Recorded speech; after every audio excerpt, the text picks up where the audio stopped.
Chief Minister Dr. Manik Shah on Friday paid an on-the-spot visit to a residential apartment at Ramnagar Road number 4 to personally assess the aftermath of a devastating explosion that occurred on Thursday afternoon. The high-intensity blast shattered multiple rooms within the flat and resulted in a tragic demise of a young man who succumbed to severe burn injuries.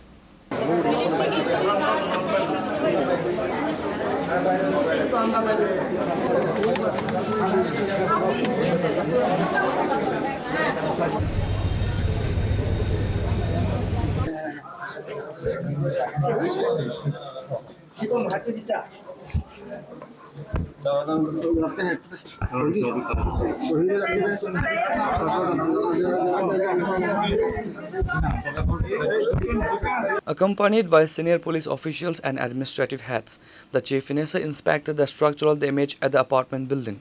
During the inspection, forensic experts and technical teams shared their initial findings directly to the Chief Minister. Forensic inputs indicates that the blast likely originated from a leak in the pipeline gas connection.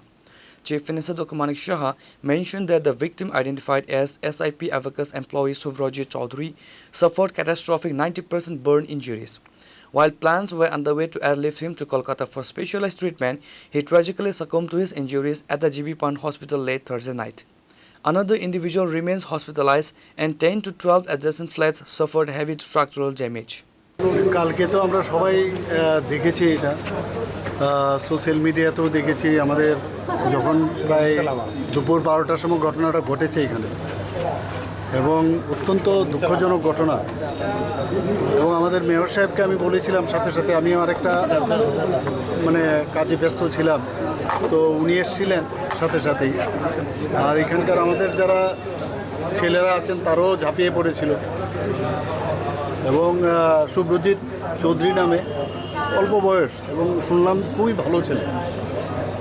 এবং যে ঘটনা ঘটলো, যা প্রাথমিক যে report আমার কাছে আসলো, দেখা গেছে যে এখানে যে গ্যাসের যে লাইন দেয়, তো লাইন গ্যাসের যে এখানে লাইন কিন্তু দেওয়া হয়েছিল, কিন্তু উপরের ফ্ল্যাটে তখন কিন্তু গ্যাসটা সেখান থেকে দেওয়া হয়নি।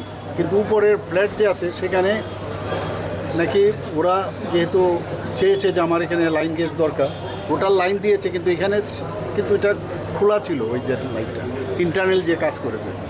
তো ভিতরে এই যে গ্যাস থাকার কারণে শুনলাম যে ও ধূপকাঠি যখন জ্বালায়, তো ওইখান থেকে ঘটনাটা ঘটে। প্রাথমিক যে রিপোর্টটা আমি পেলাম, সকালবেলা আপনারা জিজ্ঞেস করেছিলেন কী কারণে হলো, তো অনেকে বলছিল এইরকম, নিউজ পেপারেও আমি দেখেছি যে বিভিন্ন রকম রিপোর্ট, কিন্তু যা দেখলাম আমাকে দেখালো ওই যে পাইপটা খোলা ছিল। তো মেয়র সাহেবের সাথেও আমি কথা বলেছি যে এইরকম কী করে এটা হয়, এবং সমস্ত ফ্ল্যাটগুলোর মধ্যে ইমিডিয়েটলি এই ধরনের যেমন ঘটনা হবে, কারণ শুধু একটা ফ্ল্যাটেই হয়নি, কিন্তু পাশাপাশি যাদের বাড়ি, ফ্ল্যাট, উপরের ফ্ল্যাট, এরকম 5-6টা জায়গার মধ্যে কিন্তু এফেক্টেড হয়েছে। অনেকে এখনও প্যানিক রয়েছে। ওনাদেরকে আমি আশ্বস্ত করেছি আমাদের তরফ থেকে যা যা করার করবে।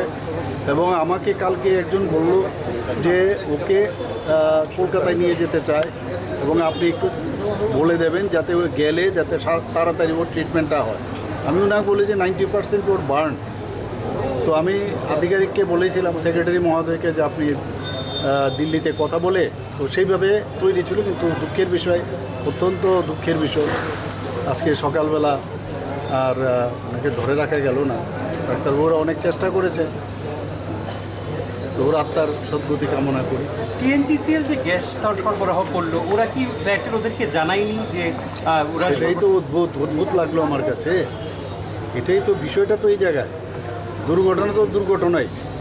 যে লাইনটা দিয়ে এখানে দিল, তারও তো এগুলো তো তদন্ত সাপেক্ষ, এগুলো বেরিয়ে আসবে কে লাইনটা দিল। তো এখানে তো তদন্তের পরে যাকে যা করার, কেন এইরকমটা হবে, লাইন দেওয়ার আগে উপরে লাইন দিয়ে দিল, ওর তো বোঝা উচিত ছিল যে এখানে ভিতরে অলরেডি একটা লাইন দেওয়া হয়েছে। ওই কারণেই এটা তো ভেবেছিল যে লাইন এখানে পরে দেওয়া হবে, কিন্তু উপরতলায় দেওয়াতে ওই লাইনটা তখন ভিতরে অলরেডি গ্যাস চলে এসেছে। যা আমাকে বলা হলো আমি সেটাই আপনাকে।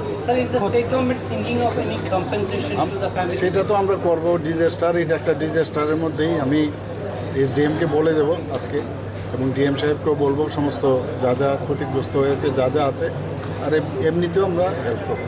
স্যার এর আগেও আরেকটা ফ্ল্যাটে হয়েছিল, ওইটার সাথে এটা আমি যা শুনলাম আমিও ভাবলাম যে এটা যেহেতু হয়েছে এরকম তো ওখানে এর সাথে মিল আছে কিনা, তো আমাকে বললো ওইখানে এই পাইপের যে লাইন দেওয়া হচ্ছে গ্যাস পাইপ গ্যাস লাইন সেটার সাথে ওইখানে না, ওইটা কি মিথাইল অন্য কেমিক্যাল ছিল তার থেকে হয়েছে।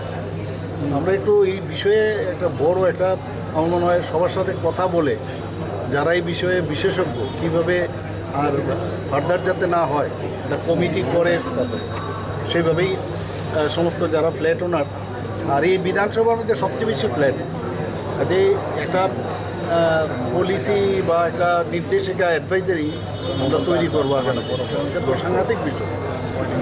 আর একজন কিন্তু হলো না, হয়ে গেল পাশাপাশি সবাই কিন্তু ক্ষতিগ্রস্ত হয়েছে। প্রাথমিকভাবে টিএনজিসিএল এর গাফিলতি সামনে আসে, আমার কাছে তো তাই মনে হচ্ছে, তো এটা তো পরে যখন পুরো রিপোর্ট আসবে তখন বোঝা যাবে।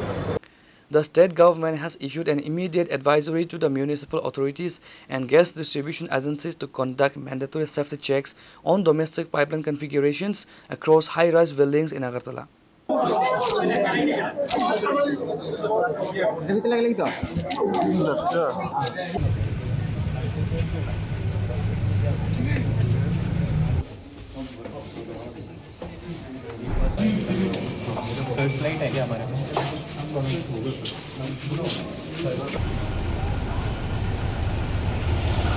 Reported by Amir from Agartala, Chini Khurram.